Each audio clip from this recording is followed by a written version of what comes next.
I'm just going to go into it. Yes, fine. So, Chris, Yeah, fine. thanks for joining. Thanks for asking. So, today we have Chris Catchall, and I've known Chris for a while. 10 years, I think. Over 10 years. Yeah. And so, Chris, why don't you introduce yourself? Okay. Yeah, I've known Anik now for, it must be 11 years. I was working at the time as Executive Creative Director at Lowe, and then Fibius, and then some DDB, BBDO, to cut through to present day. I'm generative AI CD at a company called Pencil. It's an AI platform. And I've worked across UK, Europe, Asia. I've been to China as well, same as yourself. Yeah, we met in Beijing. Yeah, Didn't we go to the Great Wall? Yeah, we did. That's a Great Wall. Yeah, it's a great big wall. Yeah. It's it's a pleasure to be back working with you again. So, Chris, in the conversations that I'd like to have with you, Chris, I'd like to explore not advertising, just concept of creative, but also the concept of transactable creative. But I think we're all in the business of business. So, before we get to a few pointed questions, do you think you have a creative vision for yourself? I don't have a style. I never wanted a style. Styles come and go. Styles are like fashion. Yeah. Somebody once did a lecture at Cannes Lions, sorry. And it was a friend of mine. I worked with him in Amsterdam, but I didn't see the lecture. All I saw was one screen grab from it, and the massive panel behind him at the Cannes Lecture Theatre just said, "Never specialise." And I knew exactly what his lecture was all about. If you specialise, one day you're going to be out of work, you're going to be out of a job. Tell me a little bit about the creative process in your mind, like what you go through. Because I'm a planner, right? Like for me, my process is like before I start any project, like even with the client we spoke about, we met for a couple of weeks ago. I do it with most clients, is that the first phase of it is complete immersions. Like if a client is not willing to give me information, I can't work on their business, not knowing what they're about. So even the project Velux, where we did some work together, it was about, I would say, 2 months of immersions of understanding, like speaking to the CEOs, understanding visions before trying to propose solutions. So that's my kind of process of beginning to think about a client with heavy immersion. Like I kind of put everything into my mind before I start like sifting through it to kind of come up with recommendations or whatever. But what's the creative process in your mind? Okay, so first of all, you got to read the brief, and it has to be a good brief, but which you don't often get. No, you don't. So I write my own. So I've got. There was my best boss ever was a guy called Steve Harrison. With Steve Harrison, I learned more from him than any other person I ever worked with. There's a book by James Webb Young. It says a technique for producing ideas. Little book, little yellow book. You can get on Amazon. It's easy. I often quote this, because also Steve used to quote it as well. Steve Harrison used to quote it, because he'd say, it's not perfect by any means, but 5 steps. First of all, read the brief, understand what's wanted, of course, and if it's a bad brief, write it yourself, seriously. I mean, I've got 14 points on a brief, I fill them all in, and I make stuff if it's wrong. And they're never perfect, but you're meant to work directly with the client to perfect them.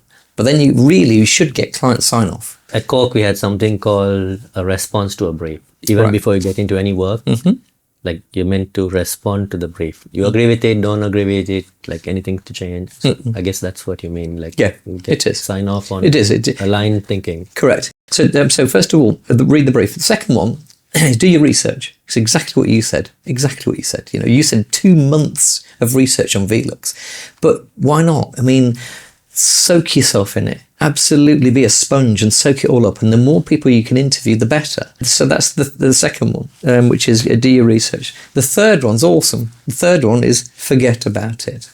Stop thinking about it. You don't tell yourself to stop thinking about Yeah. it. What you do is you put something else in the way, Let something it- you really let it enjoy. percolate. Exactly that. I guess the fourth step is Write it down because the ideas will come. And you think, hang on a second, no, this is magic? No, it isn't. Yeah. You've just given your brain some time to think. But if you can allow all the stuff that's in your head to percolate and move around, then suddenly, bam, it comes out, and you go, oh, that's cool, I like that. so 4 and the fifth is The fifth one is present the work, and present it with the passion. I used to say that people in agencies, they show work. They don't sell work. You have to sell, you have to explain. forget about idea or in an agency sense, but what is a good creative in your view? A good creative person or No, creative idea, piece of work. conceptual piece. So even before that, like what is creative? What is creative? Like in our definition, like it's not like what is creative in the sense of person, but what is creativity? You can tell something straight. You can tell something that we've got a 2-for-1 offer. You can. So we've got, if you buy 2 cans of Coke, we're going to give you 1 for free. Okay, that's fine. It's okay. It's an offer. It's all right. So I'll give my 2 cans of Coke and get 1 for free. But what's going to encourage you to buy Coke in the first place? What's the thing that excites you about Coke? Because it's just it's another fizzy drink. It's just another fizzy drink. So you're trying to say something in an interesting way which is entertaining to a certain extent. Now, one big statement I'm going to make. I hate advertising. Yeah, but that's what I was trying to get at as well, right? Like there's no real definition of what is creativity or what is creative.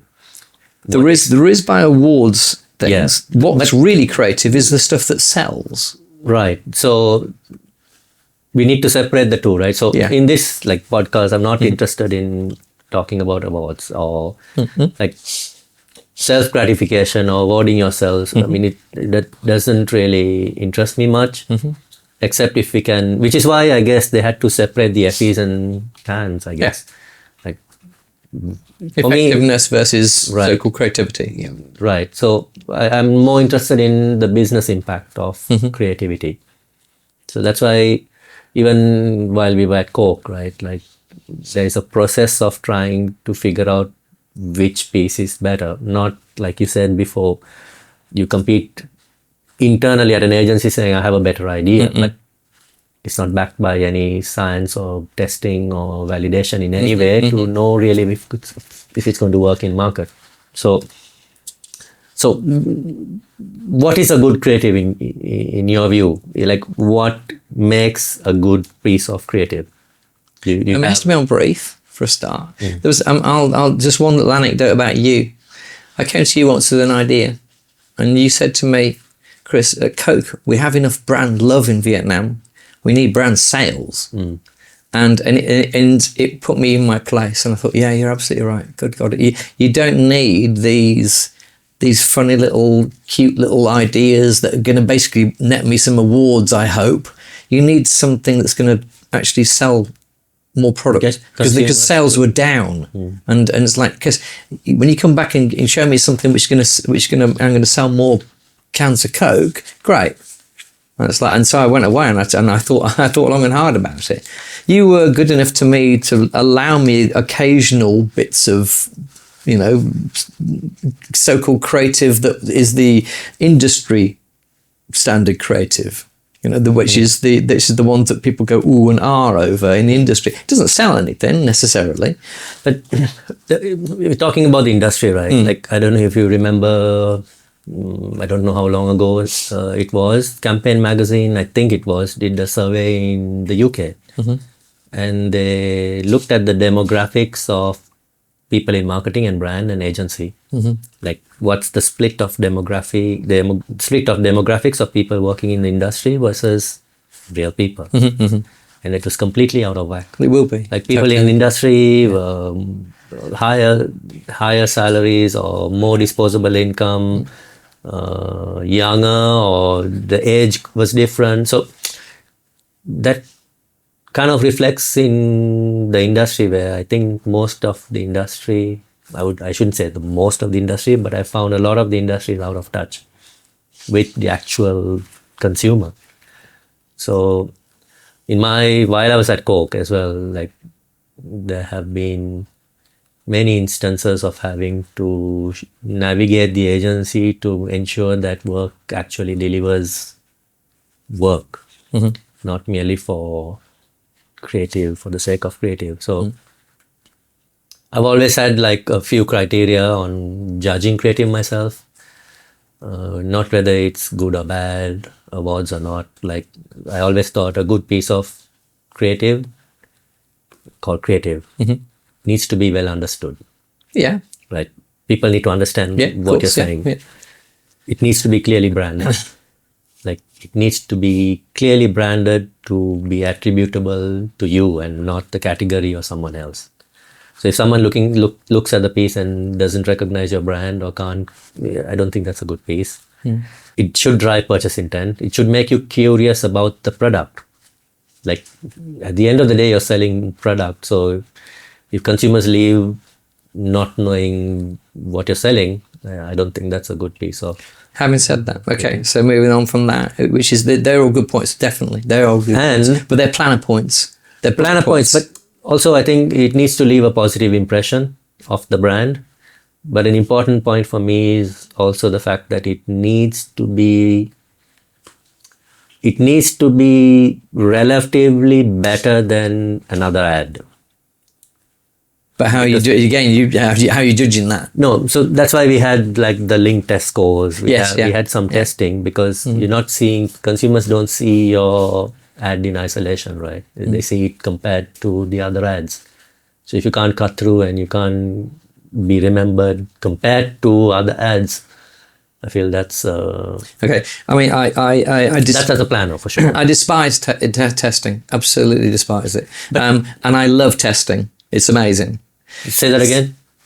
I despise testing. It's the most god awful thing, because you're putting things in front of people. The reason why people like something is because if they've seen it before. If they've never seen something before, they're scared of it, so they vote it down. So and yet clients are continuously asking us, "Can you show us something new? Show us something new?" And they'll say, "Have you got some reference for that?" No, because it's new. And they'll say, right. But we need some reference, because also we're going to put it into research, and how can we be confident it's going to fly through research? We're spending a lot of money on research. But that's the whole fallacy of wanting something new. I don't think something new is necessary always. No, it's true. It's not. It's true. Which is why when even we do innovation, we have this thing of like 70, 20, 10, or you have to balance familiarity with surprise. If you're completely surprising, you're going to be rejected because people can't relate to something completely new. Then I agree with your point. You're testing something completely new and you can't really test. You can't test it. But I don't think something completely new is always necessary either in business, unless you're Elon Musk or someone who has a multi-billion dollars to keep doing something without testing, But if you're a business accountable, something completely new is not always necessary. So linking to this point, I wanted to ask you, why are creatives always obsessed with something new? Because the business doesn't... That's very true. It doesn't demand it, does it? The business doesn't need it either, in my view. Yeah. I mean, I think you can't be 100% new. You probably can be 10% new, at best 20% new, with 80% familiar. Like, you can't sell you don't need something, you're not going to buy it. So why are creatives always in that mindset of just presenting something completely new that the business doesn't need? I've had that happen multiple times, where it's completely off brief, it's completely off whack, and completely alien. That's why I asked you what the definition of creative was. It has to be on brief. I mean, there's absolutely pointless showing you work which is off brief. So it doesn't matter how award-winning it is. One thing that Steve used to say was never let a creative write a creative brief, because they'll write it, tailor it to the idea they've already got in their head. It's not business focused. But why are creatives always? Because creators want to show out that they can be, not as I say original, because everything's, I mean, most people will say that everything's already been done. It's just a different shade of it. It's just a different version of it. An upgrade, a downgrade, a side grade, whatever, but something. And even, you know, you had Pablo Picasso said art is theft. I mean, everything you've done has already been done. So therefore you're putting it in a new mix. And yet there are new fonts come out every year. And it's just, you've got 26 letters, but new fonts come out every year. And there's some amazing fonts. And you can just use the old fonts if you want, but new fonts come out. With music is exactly the same. So you want something new because you don't want to be accused of copying or plagiarism. Yeah, but that's fair. But music is, for an example, maybe a little bit of a outlier of an example, because not every piece of music becomes Billboard top 10 whatever mega hits, right? Yeah. Relevant to the business of advertising or brands. You have to sell stuff. Yeah. So in that context, why do creatives obsess over always new? Like, why not keep familiarity and then add a little bit surprise? Or maybe they don't know how the business operates to be able to appreciate that. There's a massive disconnect between clients, stroke brands, and agencies. What clients want and what agencies want are two incredibly different things. I know you said you hate testing, but for an example, I don't want to misrepresent what you said, but at Coke, for an example, like I can use Coca-Cola as an example. There was a study done, I don't know, 2012, 13, 14, around that time. You know, we had the 1 number score, right? Yeah. NONS. Yeah, 100. So 100 meant... It was passable. You could air it. No, that was 105 was the threshold. 105 was... Yeah. Okay, sorry. So 100 meant you were in the top 50 of all the ads. So they like on average. So your pass mark is 50. If there was, for an example, creative with a score of 100, which means it got a pass mark of 50. And if they used that piece of creative with 20% more media, that outputs or gives you a 0.8% uplift in volume, right? As opposed to if you had a 105 creative, like a score of 105, which means you were in the top 25% of all ads, and you maintained your ad spend, so no increase, you'll get I think it was like a 2% uplift. Right. And you can you can prove it. This is the thing. That's the thing. So but you as a brand, you need that. You want that. You want guarantees. More than guarantees, I always say, right, like as brands, we're accountable to the business. It's an investment. And if you can't demonstrate the payback, you shouldn't be doing something. Like if you actively know that what you're spending on media is negatively performing, you're wasting money basically. Let's scroll back, I think it's about 15 years. In the UK, Cadbury's launched an ad. They put it on air once. It's 90 seconds. They did an advertising campaign for the ad. They did posters around the country saying, watch, I don't know, ITV, 7 p.m, Thursday evening. This kind of this big gorilla purple thing going on. That's a gorilla one? Okay. Cadbury's Gorilla. Yeah. So that's what it's known as. It won stacks of awards, and sales went up 500%. It's also the most loved ad of all time in the UK. Really? They did a survey, one of the most awarded, but also the most loved in the nation. Sometimes you can like an ad, but maybe not buy the product. But it was only on air once. So I've had not run-ins. I've had amusing conversations. Let's rephrase it with media buyers in Vietnam, for example.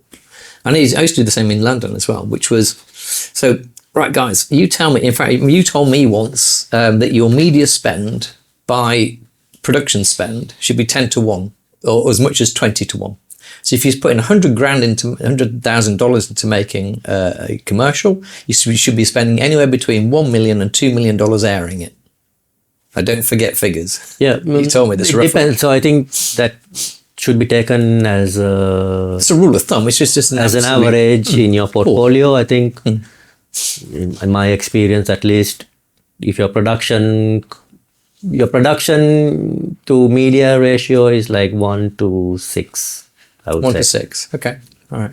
Okay. I mean, I think so. Like you shouldn't be. Of course, I'm saying there needs to be much more detail within that. But if you're spending $1 million on production, if your budget for production is $1 million,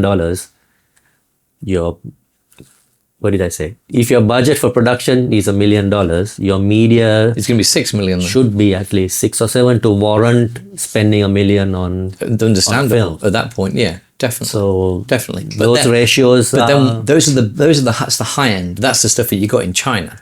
But you take it down to the low end, and you got $50,000 or $30,000 to produce something. It's like, guys, hang on a second. Let's weigh this up. You wouldn't spend $50,000 on production if your marketing budget is like 100,000. No, you wouldn't. Of course not. Of course not. Definitely not. So those ratios, I think, need to be correct. But then, why would you spend 50,000 and then blow $1 million on it on put it on air? People do. So that's. Again, so I've had in my discussion with the media planners is why don't you double our production budget and then take the tiny percentage off your media budget? I think that's a fair argument if you can prove that doubling your production budget gives you a better ad, which is not always the case. Which is basically what? No, of course, it's certainly not in Vietnam. You mean a lot of that money disappears. So let's be realistic about it. But if you were able to prove it, see the thing is numbers are very powerful. Media companies can prove this is you put it on there this amount of times. They see it 5 times, this is going to be your uplift. They see it 4.5 times, your uplift is less. Yeah. So therefore, guys, you should give us more money, not production more money. I think no. I think yes and no. Like for an example, in China when we did Minute Maid. Yes. Yeah. When we did that the president campaign, I remember the production budget was $1 million for each film, and there were 4 films. But the media budget was $10 million. So as a brand, China's just got so much more money, so much more money. And as a brand, that got a 1 number score of, I remember, 107. So it did well as a piece of content that we know can correlate to a positive outcome. So in that sense, it makes sense to invest more in content if you know the content is going to definitely. But then I say I gave a dual answer to your about research. Yes. So I hate research. Yeah. I love research. The love side comes from. In fact, it's at your beautiful Coke 105. So I was at an agency. They did a nice production on it, and it did look great, and it absolutely bombed in research. It got 95. Now you can't run that. Yeah, but that's the whole point. We used to talk about testing concepts, animatics before actually busting cash on. I was trying to also just share things like, because I create a lot of my work revolves around positioning, and I agree with you. I'm not inspired by advertising. Like I can't remember the last time I was inspired, shall I say, by an ad. What inspires me is like nature, people, stories. Oh, no, don't get me wrong. I'm inspired by advertising every single day. I absolutely love it. I'm so immersed in it. I love it, and I can find amazing stuff to show you, and you'll go, yeah, I can see what you mean. That's stunning. That's wonderful. When you get it's the advertising which is good, in my opinion, and the stuff which you asked me before, how do you judge it? Is when it makes you feel something, not know something. I don't want to know something. Brands want me to know their products. They want me to know if I drink this, it's going to give me more energy. If it's got B vitamin in, C vitamin in, it's got X vitamin in. It's got it takes all the CG bubbles take all the dirt out of the fabric. Yeah, I don't care. Absolutely don't care. It's a Tide ad, for example. It came up with this beautiful truth that every single person in advertising wears brand new clothes. They're all perfect. Of course they are. And they said that they're washed in Tide. They weren't. We don't care. They're all perfectly clean and absolutely beautiful. So it must be a Tide ad because you're wearing you're wearing perfect clothes. Any ad is a Tide ad. That was an incredible. But if you I presented some phenomenal work to Omo in the Unilever brand in Vietnam. Everything was killed. Everything was killed. It doesn't matter what you showed them. It had to have. Does it have a mum in it? Does it have a kid in it? The mum has to do something for the kid, and the kid has to do something for the mum. You have to tick. It was a formula, and the formula was so bland. And yet, the first time I did an ad, they wanted to go from selling. They wanted to go from selling 10 million bags of Omo at Tet, the Vietnamese holiday, to selling, from 20 million to 30 million. They wanted to go from selling 20 million bags, this is 2012, to selling 30 million bags. The previous year was 20 million. And we think, well, why on earth would we sign up to a KPI like that? In the end, they sold 35 million bags. It was incredibly successful. And yet, they knew the formula worked. Yeah, but that's the whole thing. Which is what you come back to. Yeah. When a brand knows, it's really hard as a creative. You think, I don't want to do this stuff. I don't want to do it. But it works. Familiarity, consistency are so important for brands to be built over time, right? And it's the Patek Philippe as well. Like, why would you change that? It's working. Like the Coke trucks in the UK, they keep bringing it back. And yet they tried the AI version this year, and it was a dog's dinner. But having said that, nobody knew it was AI, and nobody cared. And no one cares. Like, they don't care. As a consumer, you're building memories, familiarity in a season where the industry was up in arms about it. The industry was up in arms about Jaguar. The industry absolutely hated Jaguar. To me, Jaguar, and because what they did was they released the car after they released that film, and the car was like jaw on the floor. That is absolutely beautiful. Oh my god! So to me, Jaguar was a car crash in reverse. So first of all, you looked at the appalling mess that they created, and then you extrapolated out of that, and literally 2 weeks later you're looking at the car and you think, why didn't you just lead with the car? But you didn't have to lead with a philosophy. You just lead with the car. Look at the car. I want that. But that's also because we're prejudiced towards the old Jaguar. But the reality of the business was they weren't selling. I think they were selling 3,000 cars a year. They're selling next to nothing. They're selling nothing. They have to ignite the market. Yeah, this is what Mark Ritson said too. Right. Mark Ritson said exactly that. You either try to fix what you have. If you can't, build something new. And I don't think the brand Jaguar, in terms of what it was before, was salvageable. So they moved to something completely different, and that was quite brave. And it's brave. Even before I saw the car, I thought the approach and what they were doing was smart, because they had to shift. They had to kind of rebirth themselves in some way. Because if you don't do it big, you're going to tweak something little, and it's not going to work anyway. Well, the main thing is if you need to polarize. That's what all the brands will tell you. Sorry, all the agencies will tell you. You've got to polarize opinion. If you're not polarizing opinion, if you're Magnolia, you're not going to stand out. I think polarized, yes. I think that was quite polarizing, but I think they also know their new demographic. I think the old Jaguar owner was like 60 plus something, and now they want to recruit a younger audience. It's why Coke is doing AI Coke. Yeah, of course they are. And that's brilliant. Like, very smart. Romancing a younger generation. Keeping fresh, keeping relevant. Exactly. Again, it is about keeping relevant, keeping open-minded. But to be on brand in some way when it's necessary. A few more things, Chris. Let me ask you something. How important do you think for a business is marketing / advertising? There was one client called Herbalife or Herbalife, whichever way you want to say it. I'm not a massive fan, honestly. But I asked them once, we were doing testing, lots and lots of testing for TV ads. And actually, I quite liked some of the ads. They were quite interesting ways of looking at what they did and the community aspect of of this kind of pyramid selling scheme or multi-level marketing. Where again, I'm no fan, but nonetheless, we came up with some good campaigns for them. I said, just out of interest, Mrs. Client, why are we testing TV ads when none of your target audience watches TV? No one does.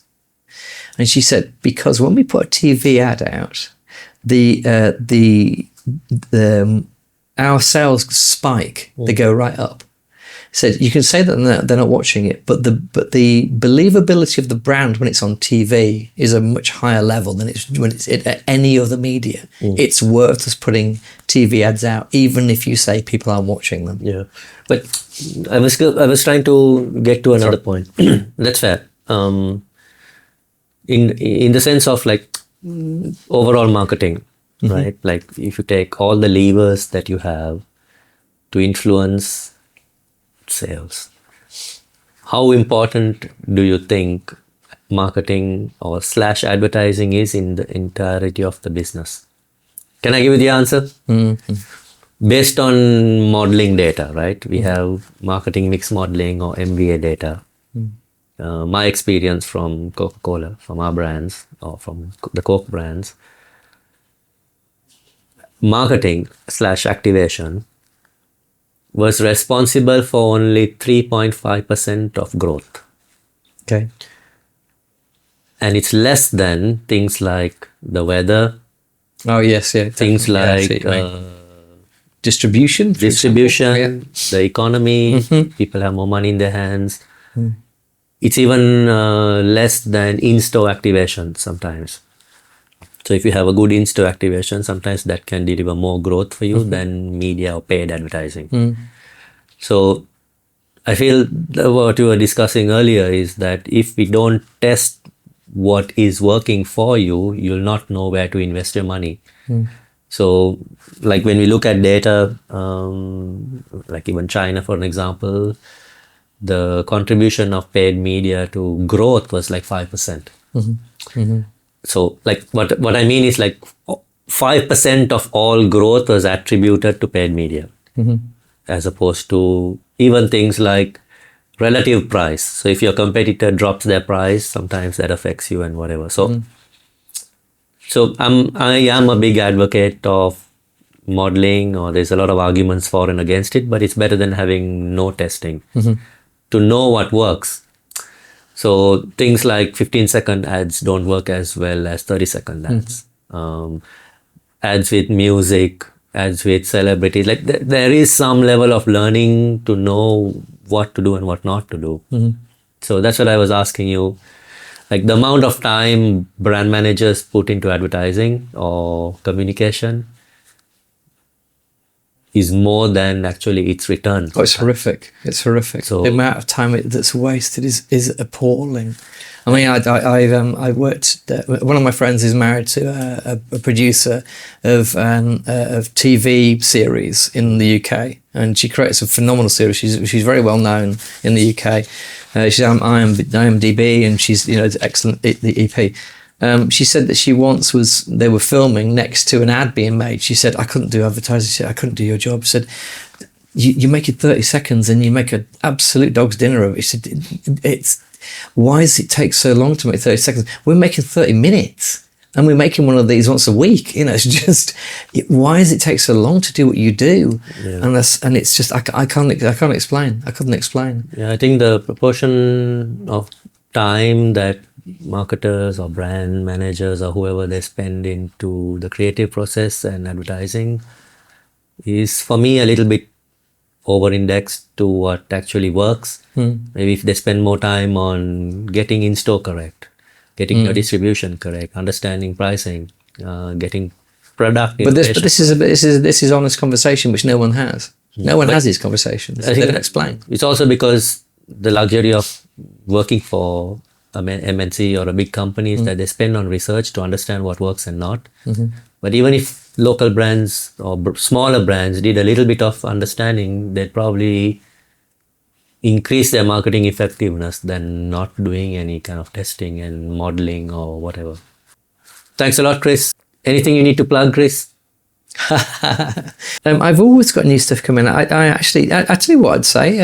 Check out my Instagram. It's Catchall, CAITCHPOLE. Catchall. It's Catchall, but with AI. Okay.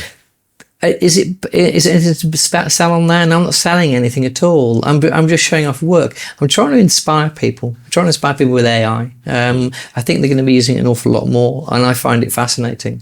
I find it's you start with an idea first, and then you can play with AI. Or AI can lead you to an idea. AI is not the idea, Right. But like a camera is not an idea, but great photography is wonderful. Same thing with a piano. Piano's not an idea, but you get a great pianist on it and they can play something beautiful. So anyway, yeah, check out my Instagram. That's all. Cool. I always use one of my old boss's terms where she said, logic before the magic. So I always believe in the need to understand the business first and what the business needs before getting into a creative discussion and making sure the two work for each other. My name is Ani. I am the host of the Heart and Mind podcast. After 28 years in advertising and marketing, I now run my own strategic brand consultancy called The Outwit Company, where we focus mostly on brand positioning, brand strategy, and brand architecture. So follow us, like, subscribe, and stay tuned for more.